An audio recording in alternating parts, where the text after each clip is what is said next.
Salve saudara-saudari, saya mengajak kita untuk membahas beberapa asumsi dari Pendeta Binzer Huta Barat tentang pernyataan bahwa kalau semua agama sama, kalau Tuhan satu, kenapa ada banyak agama?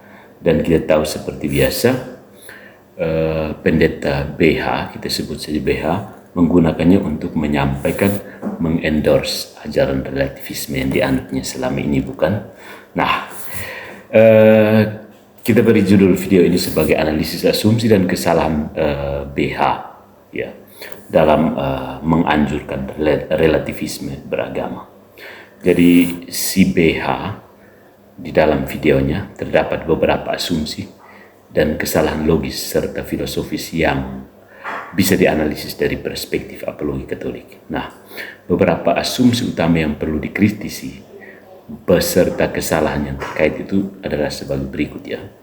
Yang pertama, ada asumsi bahwa semua pengetahuan tentang Tuhan adalah konstruksi manusia. BH menyatakan bahwa keberagaman agama muncul karena pengetahuan tentang Tuhan dikonstruksi oleh manusia berdasarkan pengalaman dan komunitasnya. Sebenarnya ada kesalahan di sini ya, saudara-saudariku, yang ini merupakan asumsi epistemologis dari relativisme itu sendiri, yang mengabaikan kemungkinan adanya wahyu objektif dari Tuhan. Ya, jika semua pengetahuan tentang Tuhan hanyalah hasil konstruksi manusia, maka tidak ada kebenaran absolut tentang Tuhan dan semua agama menjadi setara. No. Kritik apologetik Katolik adalah bahwa wahyu ilahi bukanlah hasil konstruksi manusia, tetapi diberikan oleh Tuhan sendiri. Dalam iman Katolik, Tuhan tidak hanya dapat dicari melalui akal budi, fides querens intellectum, tetapi juga menyatakan dirinya sendiri secara langsung melalui wahyu. Bisa lihat Ibrani bab 1 ayat 1-3. Kristus adalah wahyu penuh dari Tuhan. Lihat Yohanes bab 14 ayat 6. Jika semua agama hanya konstruksi manusia, maka pernyataan Yesus sebagai kebenaran ilahi menjadi tidak berarti.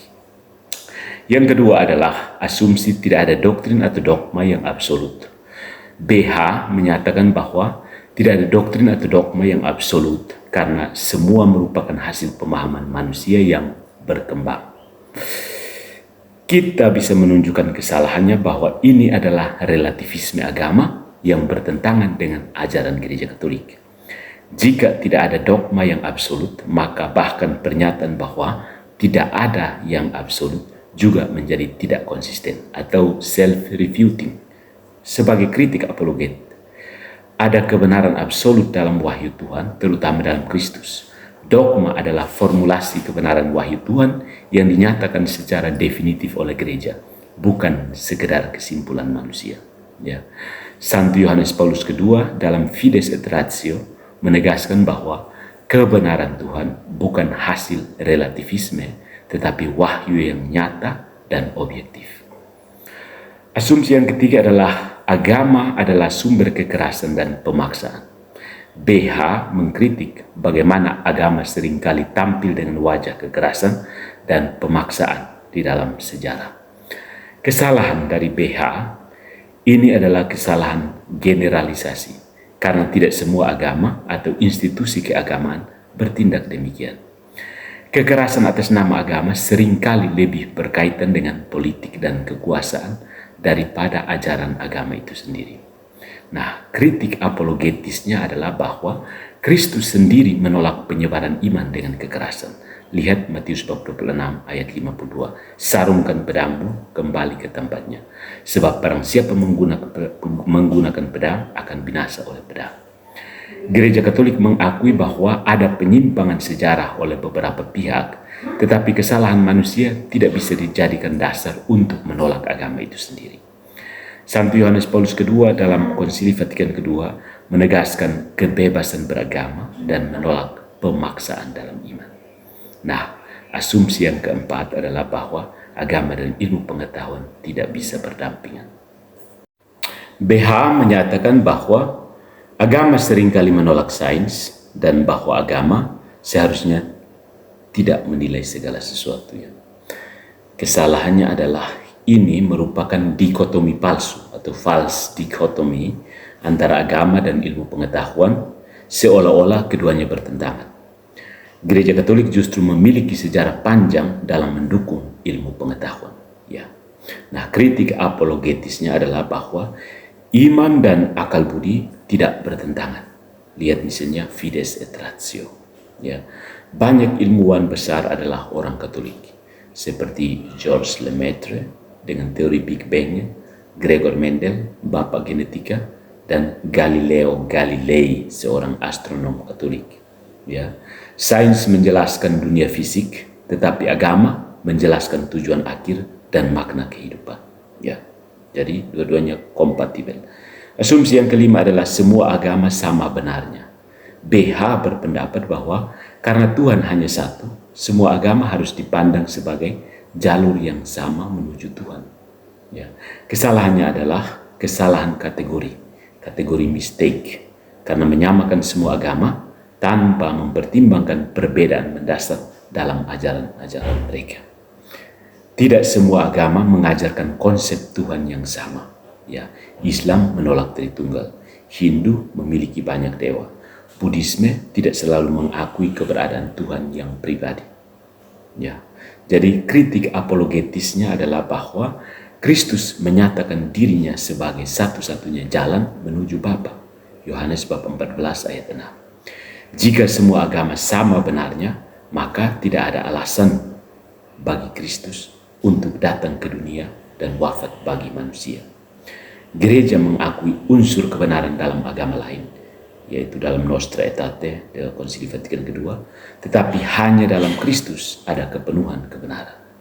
Jadi mari kita menyimpulkan, kesalahan utama dari BH itu adalah mengasumsikan bahwa semua pengetahuan tentang Tuhan hanyalah konstruksi manusia tanpa mempertimbangkan kemungkinan wahyu ilahi.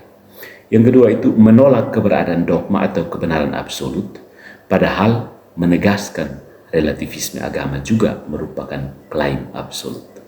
Nah, yang ketiga adalah menggeneralisasi bahwa agama adalah sumber kekerasan tanpa membedakan antara penyalahgunaan agama dan ajaran sejatinya. Dan yang kemudian dia membuat dikotomi palsu antara agama dan sains, seolah-olah keduanya tidak bisa berdialog. Dan kemudian juga dia mengasumsikan bahwa semua agama sama benarnya tanpa mempertimbangkan perbedaan mendasar dalam ajaran mereka. Nah, sebagai refleksi dari perspektif Katolik, Gereja Katolik menegaskan hal-hal ini.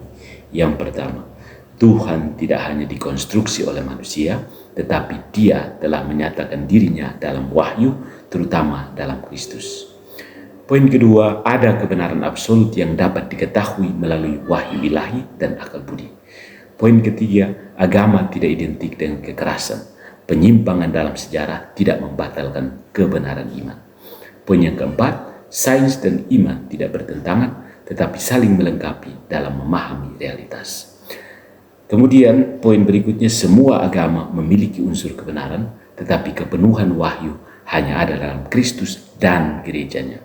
Nah, sebagai umat Katolik, kita diajak untuk menghormati keberagaman, tetapi tetap berpegang pada kebenaran iman yang telah diwahyukan dalam Kristus dan dijaga oleh gerejanya. Jadi, apakah semua agama sama saja? Tidak. Apakah semua pendeta sama saja? Iya. Ada pendeta yang berteriak-teriak lantang, ada pendeta yang mendayu-dayu sendu, semuanya untuk mengajak kepada repetisi kebingungan, relativisme, indiferentisme, dan agnostisisme. Itulah kerusakan di dalam kekristenan yang dihasilkan oleh heresi Protestantisme. Stay calm, keep calm, and stay away from Protestantism.